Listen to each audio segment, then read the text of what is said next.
नमस्कार विद्यार्थी मित्रों, सिद्धि हिंदी विद्यालय में आप सभी विद्यार्थियों का हार्दिक स्वागत है। मैं संतोष कुमार पारिक आज आपको कक्षा 11, इसमें 12 लिखा हुआ है, कक्षा 11 बीए के अंतर्गत यानी वाणिज्य व्यवस्था और संचालन बीए का अध्याय 9 आंतरिक व्यापार के बारे में आज हम चर्चा करेंगे, क्योंकि इसमें अभी आपको जो सिलेबस ऑनलाइन के द्वारा पढ़ाया जाएगा उसमें वही चैप्टर पढ़ाए जाएंगे जो आपके आगे आने वाले कक्षा 12 में उपयोगी सिद्ध हो। इसलिए हमारे मैनेजमेंट के द्वारा यानी संचालक महोदय द्वारा ये निर्णय लिया गया है कि कक्षा 11 के तमाम पाठ्यक्रम में से वही पाठ्यक्रम पे ज़्यादा प्रकाश डाला जाए जो कक्षा 12 के लिए उपयोगी हो। इसलिए हम आपको आज से वही चैप्टर पढ़ाएंगे जो आपके लिए कक्षा 12 में उपयोगी सिद्ध होंगे। तो चलिए आज हम बात करते हैं अध्याय 9 आंतरिक व्यापार। आंतरिक व्यापार के अंतर्गत सबसे पहले मैं आपको आंतरिक व्यापार के प्रस्तावना के बारे में कुछ चर्चा कर लेते हैं। व्यापार क्या है? व्यापार का मतलब है वस्तु या सेवा के बदले में वस्तु, सेवा या तो मुद्रा का विनिमय। वस्तु या सेवा के बदले में या तो वस्तु के बदले में वस्तु या सेवा के बदले में सेवा या फिर वस्तु सेवा के बदले में मुद्रा का विनिमय, ये व्यापार है। व्यापार का उद्देश्य ग्राहकों को यानी कस्टमर को वस्तु और सेवाएं प्रदान करना और लाभ प्राप्त करना। ये व्यापार का मतलब है कि भाई वस्तु दो या सेवा दो, लेकिन दोनों देने के बाद में लाभ प्राप्त करना, ये व्यापार का नियम है। अब यदि ऐसे व्यवहार देश की भौगोलिक सीमाओं के अंदर अलग अलग विस्तार में, अलग अलग प्रदेश में, अलग अलग राज्यों में अगर होता है, देश की भौगोलिक सीमाओं के अंदर, ध्यान देना, देश की भौगोलिक सीमाओं के अंदर अगर अलग अलग विस्तार है, अलग अलग प्रदेश है या अलग अलग राज्य है, उनके बीच में होता है तो उसे आंतरिक व्यापार कहते हैं। जैसे भारत के अंदर मान लो अलग अलग विस्तारों में हैं, अलग अलग प्रदेशों में हैं या अलग अलग राज्यों में हैं, तो उसे हम आंतरिक व्यापार कहेंगे। देश में प्राकृतिक साधन संपत्ति के असमान वितरण के कारण समस्त देश में विविध प्रकार के उत्पादन संभव नहीं, जिसके कारण उत्पादक देश में अलग अलग विस्तार में फैले हुए ग्राहकों तक अपना उत्पादन पहुंचाते हैं और उसे आंतरिक व्यापार कहते हैं।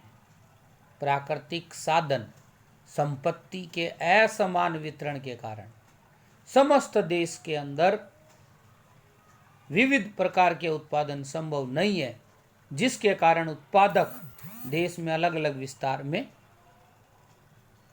फैले हुए ग्राहकों तक अपना उत्पादन पहुंचाते हैं, उसको आंतरिक व्यापार कहा जाता है। कहने का मतलब आंतरिक व्यापार की परिभाषा क्या है? आंतरिक व्यापार का अर्थ क्या है? देश की भौगोलिक सीमाओं के अंदर होने वाला व्यापार। देश की भौगोलिक सीमाओं के अंदर होने वाला व्यापार अर्थात आंतरिक व्यापार।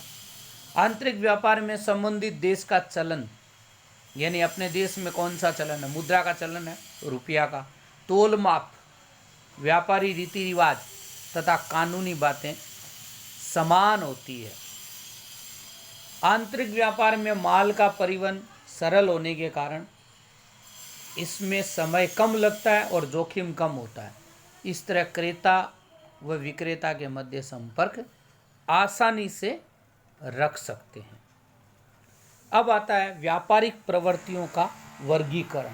तो व्यापारिक प्रवृत्तियों के वर्गीकरण के अंतर्गत एक तो सीमा की दृष्टि से आंतरिक व्यापार और विदेश व्यापार, वितरण की दृष्टि से प्रत्यक्ष व्यापार और परोक्ष व्यापार, और धन के भुगतान की दृष्टि से साख पर व्यापार और नगद व्यापार, और माल की रवानगी की दृष्टि से हाजिर स्टॉक का व्यापार और वायदे का व्यापार। और उसके बाद में जो वितरण की दृष्टि से जो व्यापार है, उसमें जो परोक्ष व्यापार है वो थोकबंद व्यापार भी है और फुटकर व्यापार है। तो ये इसका डायग्राम बनाया हुआ है, व्यापारिक प्रवृत्तियों का वर्गीकरण। तो इस डायग्राम के माध्यम से मैंने आपको सीमा की दृष्टि से बता दिया कि आंतरिक व्यापार और विदेश व्यापार, वितरण की दृष्टि से बता दिया प्रत्यक्ष व्यापार और परोक्ष व्यापार। परोक्ष व्यापार में भी दो प्रकार है, थोकबंद व्यापार और फुटकर व्यापार। धन की भुगतान की दृष्टि से साख पर व्यापार और नगद व्यापार, और माल की रवानगी की दृष्टि पर हाजिर स्टॉक का व्यापार, यानी जो हमारे पास में उपलब्ध है, और वायदे का व्यापार, यानी जो हमने वचन दिया है कि हम आपको इतना माल उपलब्ध करवाएंगे, उसे वायदे का व्यापार कहा जाता है। तो यह व्यापारिक प्रवृत्तियों का वर्गीकरण है।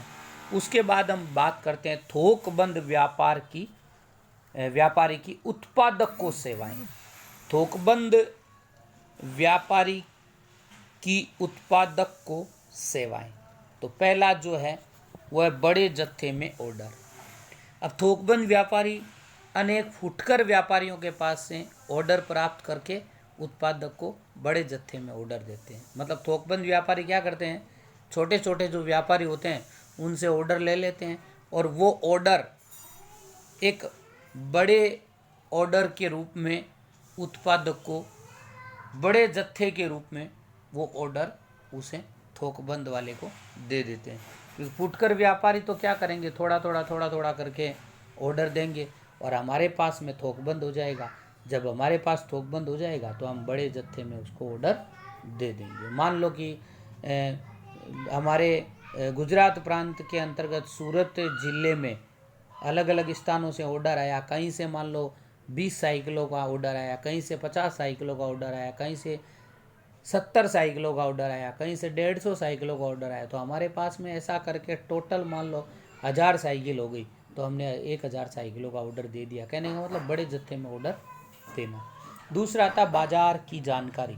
थोकबंद व्यापारी जो होते हैं अनेक फुटकर व्यापारियों के पास से ग्राहकों की वस्तु की मांग, यानी क्या मांग है वस्तु की, कौन सी वस्तु की मांग है, अभिरुचि, पसंदगी, फैशन इत्यादि जानकारी प्राप्त करके उत्पादक तक पहुंचाते हैं।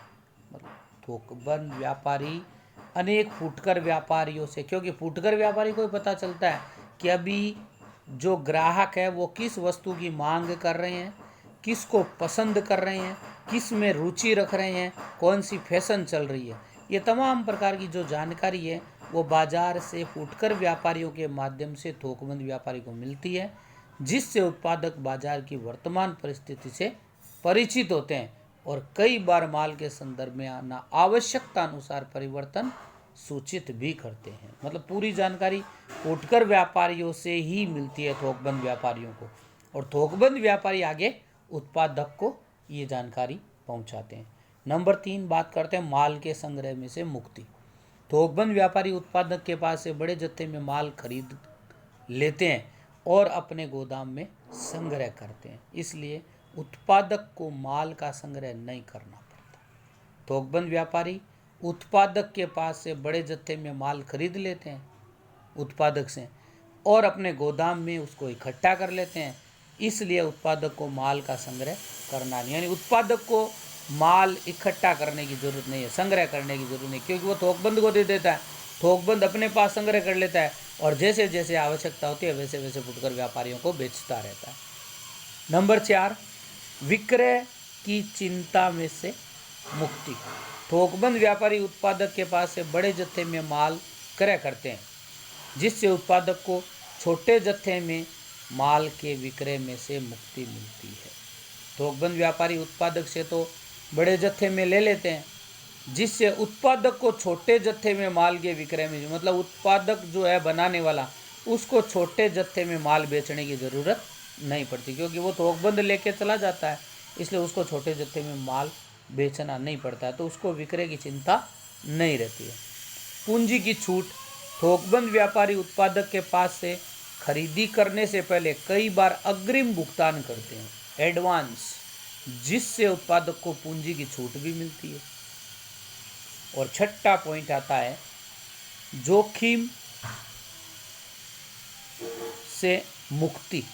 थोकबंद व्यापारी उत्पादक के पास से माल की खरीदी करके गोदाम में से संग्रह करते हैं, जिससे माल में कमी, माल का अपव्यय या खराब होना, माल का नुकसान इत्यादि जोखिम में से मुक्त रहते हैं। यानी जोखिम नहीं रहती थोकबंद व्यापारी को। उत्पादक जो है उसको जो सेवाएं मिलती है, उससे उत्पादक के पास से माल की जो खरीदी करके गोदाम में संग्रह करते हैं, जिससे माल में कमी, माल का अपव्यय और ख़राब होना, माल का नुकसान होना, ये तमाम प्रकार की जो रिस्क है, जोखिम है, उससे वो फ्री हो जाते हैं। तो आज के इस वीडियो में हम इतनी ही चर्चा करेंगे।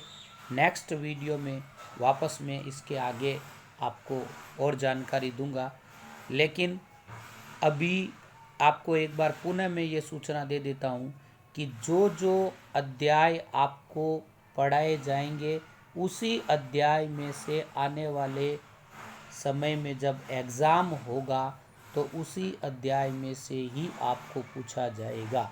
इसलिए जितना आपको पढ़ाया जा रहा है उसको ध्यान से पढ़े, समझे और नोटबुक में उसको नोट कर लेवे, ताकि आने वाली परीक्षा के अंदर आपको किसी प्रकार की कोई कठिनाई न हो। तो तब तक के लिए नमस्कार, धन्यवाद।